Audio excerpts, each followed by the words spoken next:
I am here today to talk about criminal copyright infringement tiered offences.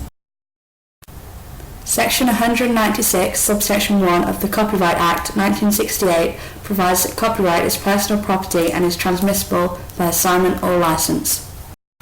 Section 36, Copyright Act 1968 provides that it's an infringement of copyright to do or authorise any of the exclusive rights comprised in copyright without the permission of the copyright owner.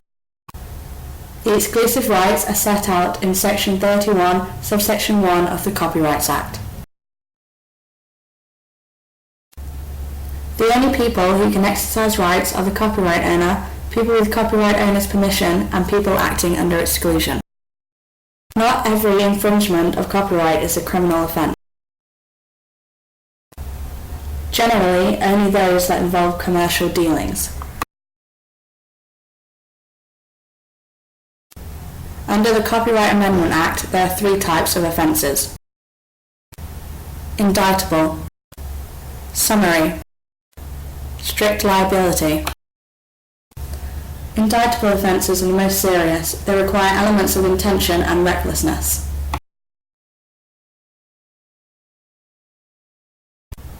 Summary offences have a lower threshold. A person does not have to have the intention as long as they ought to have known that the materials were infringing copies.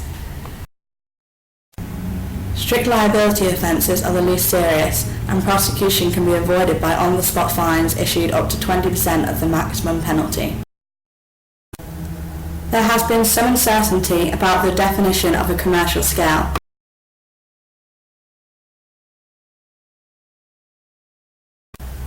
When a matter reaches court, they can order repercussions that they see fit. The federal court and any other court that has jurisdiction, such as state and territory magistrates, can hear prosecutions of summary and strict liability offences. The courts can order the destruction of any circumvention devices, infringing copies, or equipment. Various penalties can be imposed. Penalties can be much higher where the infringement involves the digitisation of copyright material from hard copy. Section 4AA of the Crimes Act 1914 lays out the definition of penalty units.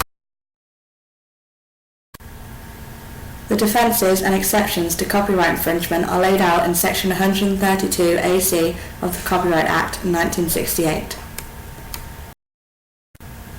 The Copyright Amendment Act 2006 introduced a number of changes to the Copyright Act, including a fair dealing defence for parody or satire. Australia has not had any recorded copyright infringements, so it is unlikely you find relevant case law, but here are some examples of criminal provisions. These are laid out in Section 132A of the Copyright Act 1968. Created using Powtoon.